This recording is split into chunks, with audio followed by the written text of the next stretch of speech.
comment accompagner les diocèses ou un diocèse dans un processus synodal?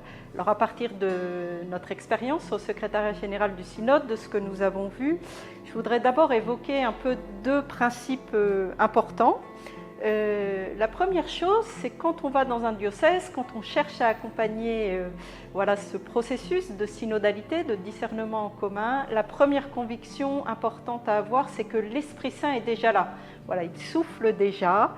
Et l'enjeu, c'est vraiment de partir de la réalité concrète de chaque église locale. Les diocèses sont différents, les réalités sont différentes, les processus sont différents, les points de départ sont différents. Voilà, partir de la réalité avec cette conviction, cette foi enracinée que l'Esprit Saint souffle.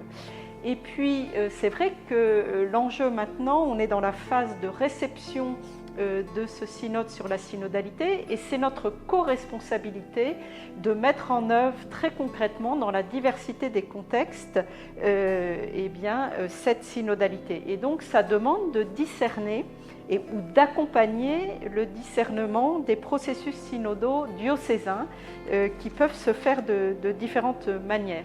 Mais le plus important, c'est de ne pas en rester à une approche théorique. Et ce que nous demandons et ce qui fonctionne en fait, c'est d'investir dans des pratiques et d'ouvrir, on va dire, des espaces d'expérimentation. Parce que la synodalité, le discernement en commun, ça ne s'apprend pas dans un livre ou dans un cours, même si ça peut aider, mais ça s'apprend par l'expérience. Et donc c'est un apprentissage par la pratique, et surtout c'est un processus graduel qui se fait étape par étape à partir de la réalité concrète. Alors les champs d'expérimentation sur lesquels avancer, ça peut être toute la question des ministères, bien sûr les processus décisionnels, la mise en place aussi d'une culture du rendre compte, de l'évaluation et de la transparence. Et puis bien sûr, les premiers lieux pour vivre et mettre en œuvre la synodalité, c'est les organes participatifs, comme les conseils paroissiaux, le conseil pastoral diocésain, un conseil presbytéral. Donc l'enjeu en fait localement dans un diocèse pour mettre en œuvre et avancer dans un processus synodal, c'est de discerner vraiment les champs concrets sur lesquels on va avancer. Et pour mettre cela en place, on va dire le premier enjeu, c'est vraiment l'importance d'une spiritualité synodale. La synodalité, c'est d'abord de l'ordre d'une conversion personnelle, d'une conversion communautaire et d'attitude spirituelle. Et c'est pour ça que la pratique du discernement ecclésial, elle ne peut pas se faire aussi sans l'ancrage dans une vie de prière, sans des attitudes spirituelles, d'humilité, de décentrement, pour se mettre à l'écoute de l'Esprit Saint et ensuite le vivre dans des processus concrets. Donc il s'agit de discerner vraiment, on va dire, les champs d'expérimentation et les pratiques concrètes dans le contexte d'un diocèse. Donc c'est vraiment l'enjeu d'une approche synodale pour discerner avec créativité comment accompagner concrètement un diocèse à travers une pratique concrète, à travers un processus concret. Alors il y a deux possibilités. Dans le meilleur des cas, on va dire c'est une demande de l'évêque, ou en tous les cas c'est porté par l'évêque et on va dire son équipe de gouvernance rapprochée. Donc à ce moment-là, on peut dire les autorités, les responsables du diocèse prennent l'initiative et veulent avancer dans un processus synodal et dans une mise en œuvre concrète. Par exemple, ça peut être aussi un synode diocésain, parce que d'une certaine manière, la meilleure manière de mettre en œuvre la synodalité dans un diocèse, c'est à travers un processus synodal qui peut être, par exemple, le synode diocésain.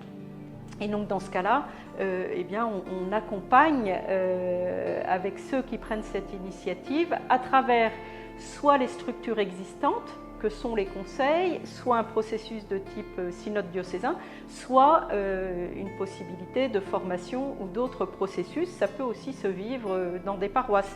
Je donne l'exemple d'un diocèse aux États-Unis, l'archidiocèse de San Diego, c'est très intéressant. Ils ont lancé un programme pilote pour repenser les paroisses en style synodal en faisant appel aux volontaires la première année. Il y avait 15 curés avec leurs équipes pastorales qui se sont mis en route. Il y a eu tout un processus processus. Et puis ça a fait beaucoup de fruits, ce qui fait que la deuxième cohorte, la deuxième année, il y avait bien plus de paroisses. Voilà. Et puis on peut avoir le cas aussi, parfois c'est quelqu'un d'autre ou une autre instance qui prend l'initiative. Je donne par exemple l'exemple qui se vit dans plusieurs diocèses de l'enseignement catholique. C'est un lieu d'église très important, parce que si on veut une église synodale, ça commence par l'éducation dans les familles, dans les écoles catholiques, dans les universités. Et là, eh bien, toute l'équipe de l'enseignement catholique d'un diocèse prend une initiative pour vivre une démarche synodale, bien sûr, aussi en dialogue, en concertation avec l'évêque, mais ça peut être aussi des congrégations religieuses qui, au niveau du diocèse, décident de faire une démarche, ou des mouvements de laïcs, je pense par exemple au scoutisme qui existe dans beaucoup d'endroits. Et voilà, il y a une initiative à partir d'une instance, ça peut être aussi la Caritas par exemple, qui est très engagée au niveau international dans la synodalité, et puis ça va peut-être faire tache d'huile et susciter d'autres démarches. Voilà, donc il y a plusieurs manières de faire, mais ce que je voudrais en conclusion dire, un peu donner les points clés que nous avons retenus, bien c'est commencer là où vous êtes. Voilà, chaque diocèse est différent, on part de la réalité avec les personnes qui sont parties prenantes. Ça demande beaucoup d'écoute et d'engager des conversations spirituelles, et parfois, avant d'avoir une démarche plus de discernement en commun, le discernement, ça peut se vivre aussi dans notre tradition ignatienne, dans ce qu'on appelle la conversation spirituelle, aussi de l'ordre interpersonnel, quand on rencontre les personnes, et puis peut-être plus tard, c'est ça qui va susciter des démarches plus structurées. Donc ça passe aussi beaucoup par les relations, tisser des relations, saisir chaque occasion. Et puis le plus important, c'est de ne pas travailler seul. Et je crois qu'on ne peut pas accompagner tout seul des processus synodaux. Dans l'idéal, c'est avec une équipe, c'est en binôme. Et c'est aussi en invitant d'autres personnes à faire l'expérience du discernement en commun. Voilà, quand on lance des processus, quand on l'expérimente concrètement, par exemple dans une paroisse, eh bien pourquoi pas inviter des représentants des autres paroisses comme observateurs ou pour participer, parce que c'est comme ça qu'ils vont voir concrètement les fruits et que ça pourra leur donner des idées. Et donc ça demande aussi de raconter les expériences vécues, de les faire connaître, de les partager.